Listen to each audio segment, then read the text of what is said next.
Subscribe कीजिए दोस्तों हमारे चैनल को। नोटिफिकेशन पाने के लिए बेल आइकन को प्रेस कीजिए। गुड मॉर्निंग बच्चों, आज हम कक्षा 8 के लिए गणित विषय पढ़ रहे हैं जिसमें अपने एक्सरसाइज 12.1 चल रही थी। क्वेश्चन नंबर 2 तक अपन ने कर लिए थे। आज हम क्वेश्चन नंबर 3 देखते हैं। क्वेश्चन नंबर 3 में कहा गया है मान ज्ञात कीजिए। पहला क्वेश्चन लिया है अपन ने 3 की घात 0 प्लस 4 की घात -1 गुणा 2 की घात 2। इसका मान अपन को ज्ञात करना है। तो आपको पता होगा किसी की भी घात 0 होती है तो उसका मान कितना होता है, 1 होता है। यहाँ पे लिख सकते हो आप 1 की घात 0 बराबर 1 प्लस 4 की घात -1 है तो इसकी घात अपन को धनात्मक बनानी है। तो इस घात को कहाँ पे ले जाएंगे अपन, नीचे ले जाएंगे। तो ये 4 की घात 1 हो जाएगी और 4 की घात 1 का मान 4 ही होता है तो घात 1 लिखने की कोई जरूरत नहीं है। 2 की घात 2। अब इसको हल करना है, इसके नीचे कुछ नहीं है, 1 लगा दीजिए, लसा ले लीजिए। 4 आया, 1 का भाग 4 में 4 बार, 4 को 1 से किया 4 प्लस 4 का भाग 4 में 1 बार, 1 को 1 से किया 1। 2 की घात 2। 4 और 1 5 बटे 4 गुणा में है 2 की घात 2। अब देखो 4 जो है, 4 को अपन क्या 2 की घात 2 लिख सकते हैं। 2 की घात 2 4 ही होता है गुणा 2 की घात 2। तो ये दोनों कट जाएंगी, कटते ही क्या बचेगा 5 और अपना आंसर क्या होगा 5 ही होगा। तो आप इसको नोट कीजिए। अब क्वेश्चन नंबर 3 देखिए, 1 बटे 2 की घात -2 प्लस 1 बटे 3 की घात -2 प्लस 1 बटा 4 की घात -2। यहाँ पे सभी घातें ऋणात्मक है। सबसे पहले घातों को धनात्मक बनाएंगे। तो घातों को धनात्मक बनाने का तरीका क्या है, संख्या को उल्टा कर दीजिए। तो 1 बटा 2 है तो क्या हो जाएगा 2 बटा 1, इसकी घात क्या हो जाएगी 2 प्लस 3 बटा 1 इसकी भी घात 2 प्लस 4 बटा 1 इसकी भी घात 2। अब यहाँ पे देखिए 1 की घात कितनी भी हो उसका मान 1 ही होता है और 1 का भाग किसी में भी लगा वो ही प्राप्त होता है। तो यहाँ पे बचा क्या 2 की घात 2, 2 की घात 2 का मान होता है 4। 3 की घात 2 इसका मान होता है 9। 4 की घात 2 इसका मान होता है 16। तो जोड़ दीजिए 9 और 4 13, 13 और 16 29 और यही अपना क्या होगा आंसर होगा। इसको भी आप नोट कीजिए। इसके बाद करेंगे अगला प्रश्न। अब ये 4th वाला क्वेश्चन देखिए, 3 की घात -1 प्लस 4 की घात -1 प्लस 5 की घात -1 और इन पूरों की घात है 0। तो आप ये मत देख लेना यहाँ पे कि इन सबकी घात 0 है तो इसका मान 1 होगा। मान तो 1 होगा लेकिन यदि आप डायरेक्ट लिख दोगे तो नंबर भी आपको फिर कम मिलेंगे। तो इसको हल करके लिखना है। हल करके कैसे लिखेंगे, पहले सभी घातों को धनात्मक बनाइए। तो 1 बटा 3, 1 बटा 4, 1 बटा 5, इनकी घात क्या हो जाएगी 0। अब इनको हल करना है अपन को। तो 3 4 5 इनका लसा क्या होगा, या तो आप सबको गुणा करके लिख दीजिए, वही आपका लसा होगा। तो 4 3 12 पंजे 60, यही लसा हुआ आपका।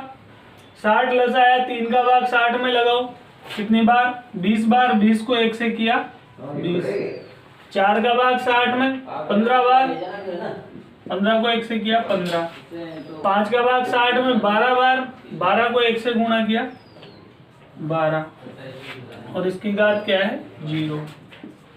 अब देखो जोड़ लो सबको, 20 और 15 35, 35 और 12 47, 47 बटे 60, इसकी घात कितनी है 0। अब आप यहाँ पे लिख सकते हो क्योंकि कोष्टक के अंदर जो है एक पद बचा है, इस एक पद के ऊपर घात 0 है तो इस घात 0 का मान क्या हो जाएगा 1, क्योंकि किसी भी संख्या की घात 0 होती है तो उसका मान क्या प्राप्त होता है 1 प्राप्त होता है। यदि आप यहाँ पे डायरेक्ट लिख देते कि इसका मान 1 हो रहा है तो वो क्वेश्चन गलत हो जाता है, क्योंकि यहाँ पे 3 पद है, कोष्टक के अंदर 3 पद है, a प्लस बी प्लस सी की घात 0। तो इससे ये हल नहीं होगा, आपको ये पूरा हल करना पड़ेगा, उसके बाद एक आंसर आएगा। तो इसको नोट कीजिए आप। अब क्वेश्चन नंबर 4 में भी मान ज्ञात करना है। पहला क्वेश्चन है 8 की घात -1 गुणा 5 की घात 3 बटे 2 की घात -4। तो सबसे पहले अपना कार्य होता है घातों को धनात्मक बनाना। तो घातों को धनात्मक बनाएंगे तो देखो ऊपर 8 की घात -1 है, पहले तो ये 5 की घात 3 ऊपर धनात्मक है, ये गुणा 8 की घात -1 है, मैं इसको नीचे लेके आता हूँ तो ये 8 की घात 1 होगा नहीं होगा, प्लस हो जाएगी नीचे आते हैं। अब नीचे देखो बटे में 2 की घात -4 है, ये नीचे माइनस में ऋणात्मक घात है, यदि मैं इसको ऊपर ले जाऊंगा तो ये धनात्मक होगी नहीं होगी, तो ये 2 की घात 4 हो जाएगा। अब हल कर सकते हैं अपन इसको, 5 की घात 3, 2 की घात 4। अब देखो 8 को अपन 2 की घात कितनी लिख सकते हैं, क्या 8 को अपन 2 गुणा 2 गुणा 2 लिख सकते हैं, 2 दूआ 4, 4 दूआ 8 हो गया, तो 2 की घात 3 लिख सकते हैं 8 को, तो यहाँ पे 8 को मैंने लिख दिया 2 की घात 3। अब देखो ये दोनों पद आधार समान है, घातें अलग अलग है, तो 5 की घात 3, इसको ऊपर ले जाओ आप, ऊपर ले जाते ये क्या हो जाएगी 2 की घात 4 माइनस 3, क्योंकि यहाँ पे 3 है घात तो 4 में से 3 कट जाएगा, बचेगा क्या 5 की घात 3 गुणा 2 की घात 1। अब 5 की घात 3 का मान कितना होता है, 5 का क्यूब होता है 125, गुणा में है 2, तो गुणा किया तो कितना प्राप्त हुआ 150, ये अपना क्या हो जाएगा आंसर हो जाएगा 250। इसको नोट कीजिए आप। क्वेश्चन नंबर 5 देखिए, कहा गया है m का मान ज्ञात कीजिए जिसके लिए 5 की घात m भाग चिन्ह 5 की घात -3 बराबर 5 की घात 5 दिया गया है। तो सबसे पहले देखो ये 5 की घात m भाग चिन्ह 5 की घात -3 भाग में, क्या मैं इसको ऐसे लिख सकता हूँ क्या, ठीक है, बराबर में 5 की घात 5।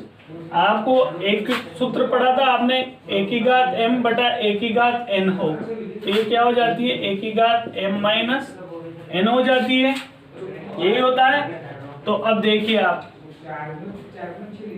a की घात m a की घात n बना हुआ है, तो ये 5 की घात m तो है ही सही, जब मैं इसको ऊपर ले जाऊंगा तो ये घात प्लस में होगी, क्योंकि यहाँ तो घटती है, मान लो यहाँ पे माइनस वाली घात है तो मैं इसको ऊपर ले जाऊंगा तो ये माइनस और माइनस प्लस होगा नहीं होगा, हो जाएगा, तो ये +3 बराबर 5 की घात 5 हो जाएगा। अब देखो दोनों जगह आधार समान है दोनों पक्षों में, तो यहाँ लिख देंगे अपन घातों की तुलना करने पर, घातों की तुलना करने पर, तो घातों की तुलना कर लीजिए, क्योंकि आधार समान है, आधार समान होते हैं तभी अपन घातों की तुलना कर सकते हैं। तो m + 3 बराबर 5 हो जाएगा, m बराबर 5 + 5 - 3 हो जाएगा, ये प्लस का 3 इधर जाएगा तो माइनस का हो जाएगा, तो m बराबर क्या प्राप्त होगा 2 प्राप्त होगा, ये अपना क्या होगा आंसर होगा। तो आप इसको नोट कीजिए। क्वेश्चन नंबर 6 देखिए, इसमें मान ज्ञात करना है। पहला क्वेश्चन दिया है 1/3 की घात -1 माइनस 1/4 की घात -1 और इस पूरे की घात -1, तो इसको हल करेंगे। तो इसको हल कैसे करेंगे, पहले अंदर वाले पदों को हल करेंगे, फिर उसके बाद बाहर वाली घातांक को हल करेंगे। तो 1/3 के ऊपर माइनस की घात लगी हुई है तो इसको धनात्मक बनाएंगे, तो ये पद उल्टा हो जाएगा, ये हो जाएगा 3/1 और इसकी घात हो जाएगी 1 माइनस 1/4 है, ये हो जाएगा 4/1 इसकी घात 1 और इन सब की घात -1। 3 की घात 1 3 ही होगा, 1 की घात 1 और भाग लगाएंगे जब भी 3 ही आएगा, माइनस 4 की घात 1 है तो ये 4 हो गया, इसकी घात क्या है -1 है, तो देखो 3 में से 4 घटाएंगे तो क्या बचेगा -1 और इसकी घात क्या है -1। अब यहाँ पे देखो आप जो है माइनस के ऊपर माइनस में घात है, तो यहाँ पे अपन क्या करेंगे, यदि अपन इसको बटे में भी ले जाएंगे तो 1/-1 लिखेंगे, ठीक है, और इसकी घात प्लस की 1 हो जाएगी, तब भी अपने पास आंसर क्या आना है -1 ही आना है, क्योंकि 1 में जब -1 का भाग लगाएंगे तो -1 ही प्राप्त होगा। तो आप यहाँ पे डायरेक्ट भी लिख सकते हो बराबर -1, यही आपका क्या हो जाएगा आंसर हो जाएगा। तो आप इसको नोट कीजिए। अब इसका सेकंड वाला क्वेश्चन देखिए, 5/8 की घात -1 गुणा 8/5 की घात -4 है, तो पहले घातें धनात्मक बना लेंगे, तो इसका उल्टा हो जाएगा 8/5 इसकी घात तो 1 गुणा ये हो जाएगा 5/8 इसकी घात हो जाएगी 4। अब इसको हल कर लेंगे, तो देखो 8 की घात 1/5 की घात 1, जब एक घात होती है तो लिखने की जरूरत नहीं है, यहाँ पे 5 की घात 4 और यहाँ पे 8 की घात 4, ठीक है। अब देखो या तो इसको ऊपर लेके आ जाओ या इसको नीचे लेके आ जाओ। 5 की घात 4 है पहले, तो ये 5 की घात 4 और नीचे घात कितनी है, 1 घात है। तो जब इस 1 घात को ऊपर ले जाएंगे तो ये कटेगी नहीं कटेगी। इस वाले सूत्र से 1 की घात m अपॉन 1 की घात n, जब 1 की घात n को ऊपर ले जाते हैं तो 1 की घात m माइनस n बनता है। तो ये 4 माइनस 1 घात यहाँ पे 1 घात ऊपर जाके घट गई बटा ये 8 की घात 4 नीचे थी, अब ये 8 की घात 1 ऊपर है। जब इस 1 घात को मैं नीचे लेके आऊंगा तो ये इसमें से घटेगी नहीं घटेगी, घट जाएगी। तो बचेगा क्या, 5 की घात 4 माइनस 1, तो 5 की घात 3, 8 की घात 4 माइनस 1, 8 की घात 3। यही अपना आंसर होगा यदि आप इसको खोल के लिखना चाहो। तो 5 का क्यूब होता है 125 और 8 का क्यूब होता है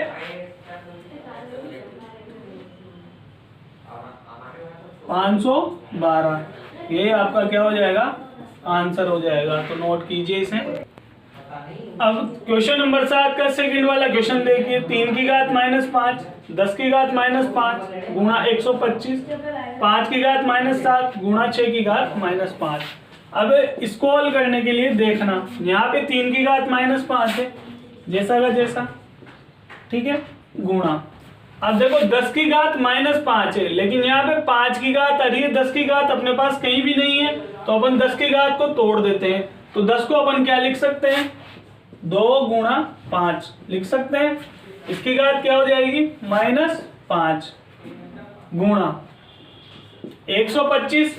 125 को भी तोड़ दो आप, 125 को किसकी घात लिख सकते हो आप, 5 की घात 3 लिख सकते हो। 5 की घात 3 का मान ही 125 होगा बटा 5 की घात -7, ऊपर 5 की घात आ गई तो इसको तोड़ने की जरूरत है नहीं और टूटेगा भी नहीं है। अब देखो 6 की घात -5, 6 भी नहीं आ रहा अपने पास पूरे क्वेश्चन में, तो 6 को अपन 2 गुणा 3 में तोड़ सकते हैं। तो 2 गुणा 3, 6 को लिख दिया मैंने और इसकी घात कितनी थी, -5। अब घातों को अलग अलग कर लीजिए। 3 की घात -5 गुणा 2 की घात भी -5 होगी और 5 की घात भी -5 होगी। दोनों के ऊपर घातें लगा दी अलग अलग, गुणा 5 की घात 3 बटा 5 की घात -7 गुणा 2 की घात -5 गुणा 3 की घात -5।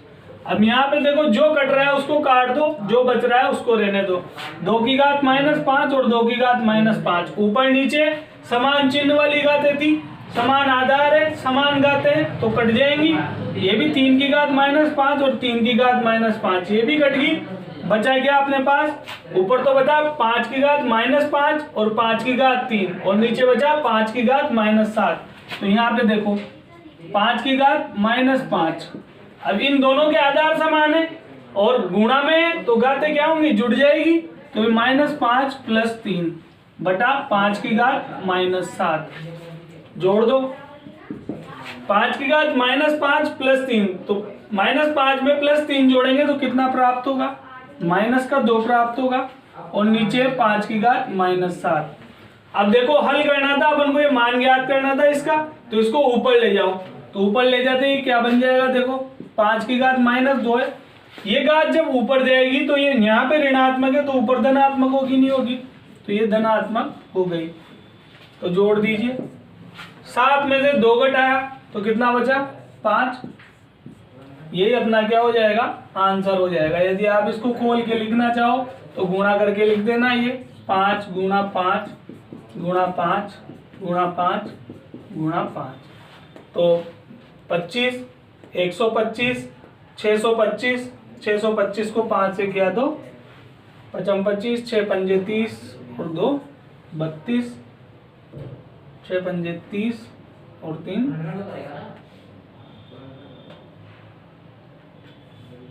31, 3125 आपका आंसर आ जाएगा।